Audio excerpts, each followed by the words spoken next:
মালিক হাই হাই ফিশারি মালিক হাই হাই অবৈধ ফিশারি বন্ধ করক অবৈধ ফিশারি বন্ধ করক অবৈধ নির্মাণ বন্ধ করক অবৈধ ফিশারি বন্ধ করক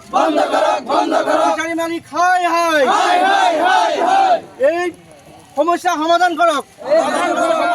এই সমস্যা সমাধান করক ফিশারি মালিক হাই হাই অবৈধ ফিশারি বন্ধ করক অবৈধ নির্মাণ বন্ধ করক প্রথমে ধন্যবাদ জানাইছো আপোনালোকে যে ইয়াত আপোনালোকৰ চেনেলবিলাক লৈ আহিছে তাৰ কাৰণে আমি ৰাইজৰ পৰা ধন্যবাদ জানাইছো আৰু ইয়াত পানী হোৱাৰ কাৰণ হ'ল এই ৰাস্তাৰ দুয়ো সাইডে যিবিলাক ফিশাৰী আছে ফিশাৰী এইবিলাক ফিশাৰী নাছিলে এইবিলাক পথাৰ আছিলে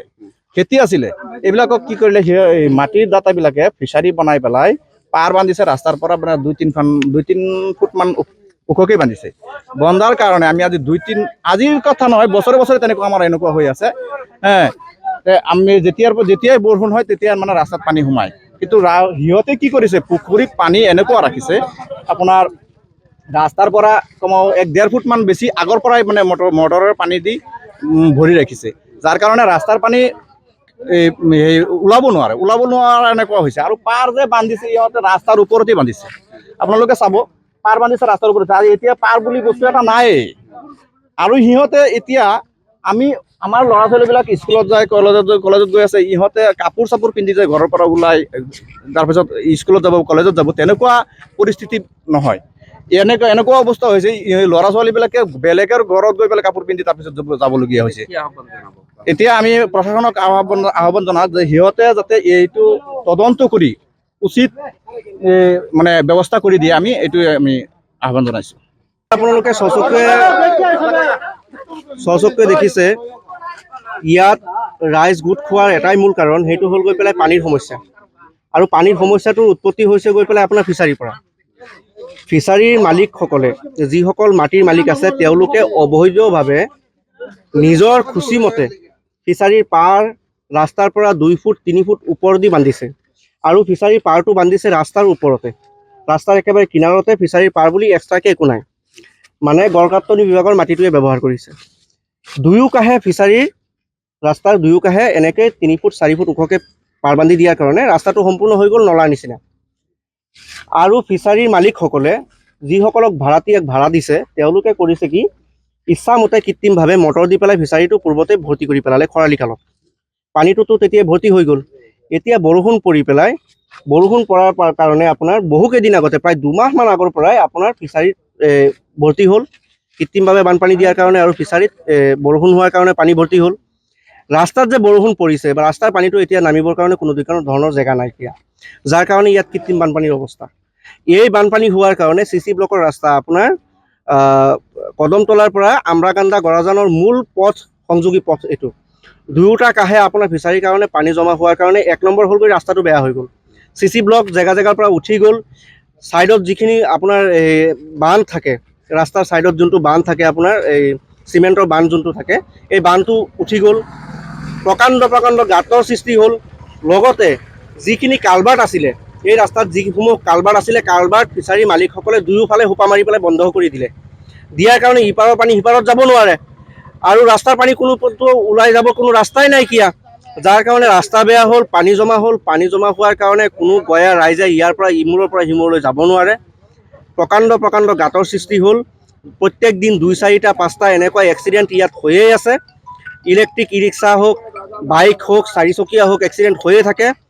তাৰ লগতে মাছৰ গাড়ীবিলাক টাটা মোবাইল সদায় অগণনে ৰেলগাড়ীৰ নিচিনা অহা যোৱা কৰিয়ে থাকে ৰাস্তাটো সম্পূৰ্ণৰূপে বিধ্বস্ত হৈ যোৱাৰ কাৰণে আমি মানুহখিনি ইয়াৰ পৰা চলাচল কৰিব পৰা নাই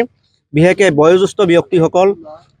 স্কুলৰ কলেজৰ শিক্ষাৰ্থীসকল তেওঁলোকে ইয়াৰ পৰা ওলাই যাব নোৱাৰে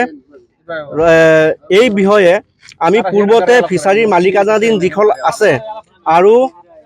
ভাড়াতীয়া যিসকল আছে তেওঁলোকক অৱগত কৰিছোঁ তাৰ লগতে বিনম্ৰভাৱে কৈ পেলাই অনুৰোধো জনাইছোঁ যে ইয়াৰ পানী কোনো পৰ্যায়ে বাহিৰলৈ ওলাই যোৱাৰ যদি কিবা ব্যৱস্থা আছে আপোনালোকে কৰক আৰু অনাগত দিনত এনেকুৱা অৱস্থা নকৰিব ব্যৱসায়িক হিচাপে তেওঁলোকে ইয়াত কৰি আছে নিজৰ ব্যক্তি স্বাৰ্থৰ কাৰণে সেই স্বাৰ্থত জড়িত হৈ পেলাই ৰাইজৰ স্বাৰ্থটো আৰু মাৰি দিব নোৱাৰি চৰকাৰী এটা ৰাস্তাই এনেকৈ বিধ্বস্ত কৰাটো একদম আইনীভাৱে ভুল হৈছে ইয়াৰ কাৰণে আমি জিলা প্ৰশাসনক, ব্লক বিডিঅ'ক, চাৰ্কুল অফিচাৰক কাটোৰভাৱে ৰাইজৰ ফালৰ পৰা আহ্বান জনাইছোঁ, অতি শীঘ্ৰে এই ফিচাৰীৰ মালিকসকলৰ ওপৰত এই ভাড়াতীয়াসকলৰ কঠোৰ ব্যৱস্থা গ্ৰহণ কৰি ইয়াৰ পৰিৱেশ যোনটো বিনষ্ট হৈছে ঠিক কৰাৰ কাৰণে কোনো এটা ব্যৱস্থা গ্ৰহণ কৰিব লাগে। অন্যথা মানুহখিনি ইয়াত জীয়াতু ভুগি আছে আৰু এক্সিডেণ্ট হৈ পেলাই ইয়াত মানুহ যে দুৰ্ঘটনাগ্ৰস্ত নহ'ব তাৰ কোনো ধৰণৰ নিৰ্দিষ্টতা নাই। পানী যাবলৈ কালভাৰৰ ব্যৱস্থা আছিলে, সেইসমূহ আছে নে নাই? কালভাৰ আছে, কালভাৰ বুলি আপুনি বিচাৰি একোৱে নাপাব। তলত ৰিং আছে, কালভাৰ আছে, ওপৰত আপোনাৰ দুয়োফালে খোপা মাৰি পেলাই কালভাৰৰ নাম নিচানা নাইকিয়া কৰি দিলে। কালভাৰসমূহ চৰকাৰী কালভাৰ বন্ধ কৰি তেওঁলোকে ফিচাৰীত ব্যৱহাৰ কৰে। ফিচাৰীত ব্যৱহাৰ কৰিলে। চৰকাৰী কালভাৰ সম্পূৰ্ণভাৱে বন্ধ, পানী ইমূৰৰ পৰা সিমূৰৰ যাবই নোৱাৰে। আৰু এওঁলোকৰ ভাড়াতীয়াসকল যিসকল আছে, মালিকানাধীন যিসকল আছে, যিখিনি ফিচাৰী এটা বনাবৰ কাৰণে ব্যৱসায়িকভাৱে বাণিজ্যিকভাৱে যি ফিচাৰী কৰিবৰ কাৰণে যিখিনি SOP লাগে, নিয়ম নীতি লাগে, সেইখিনি নামানে, কোনো পধ্যে নামানে। ফিচাৰীৰ পাৰ গ'ল ইমান ওখকৈ বান্ধি দিয়াৰ পিছতো, এতিয়া ৰাস্তাখনো গৈ আছে, PWD ৰুট যদি শেষ হৈ যায় আমি চলাচল কৰিম কোনফালে? আমাৰ ভৱিষ্যতটো ৰাস্তাৰ ওপৰত নিৰ্ভৰ কৰি আছে, ঘৰৰ পৰাতো ওলাই যাব লাগিব। এই কাৰণে আমি ফিচাৰী মালিকসকলকো আমি ইয়াৰ পৰা সকীয়নি দিছোঁ, ভৱিষ্যত যাতে এনেকুৱা কাম নকৰে আৰু ৰাইজৰ স্বাৰ্থৰ কাৰণে ৰাইজৰ প্ৰতি চাই পেলাই যাতে ইয়াৰ যি ব্যৱস্থা আছে গ্ৰহণ কৰি পেলাই ৰাইজক নিৰ্মল কৰক। এই ঠাইখিনিৰ নাম কি? কাঞ্চনপুৰ। এই পথটো ক'ৰ পৰা ক'লৈকে গৈছিলে? আপোনাৰ কদমতলা চাইদৰিয়াৰ পৰা কদমতলা সংযোগী হৈ পেলাই গৰাজান আমৰাকান্দালৈকে পাইছে। আৰু আপোনালোকে দেখিছে ইতিমধ্যে এটা JCB পাৰ হৈ গ'ল। এই ফিচাৰী পাৰ ভাঙি যোৱাৰ কাৰণে ৰাতিত মুছাৰাৰ বৰষুণ হৈছে, ফিচাৰী মাছ আহি পেলাই ৰাস্তা পালেহি, ৰাস্তাৰ ওপৰত এতিয়া জাল মাৰিব পাৰি। ফিচাৰীত নামিব নালাগে, পথাৰত নামিব নালাগে, ৰাস্তাতে মাছ ধৰিব পাৰিম। এই অৱস্থাটো কি কৰিছে তেওঁলোকে, ফিচাৰী পাৰটো ভিতৰৰ পৰা মাটি আনি পেলাই আৰু ডাঠকৈ বান্ধিবৰ কাৰণে JCB আনিছে। আমি ৰাইজে এতিয়া প্ৰতিবাদ কৰি JCB ইয়াৰ পৰা পঠিয়াইছোঁ। এই কাম কৰিলে আৰু অৱস্থা বেয়া হ'ব।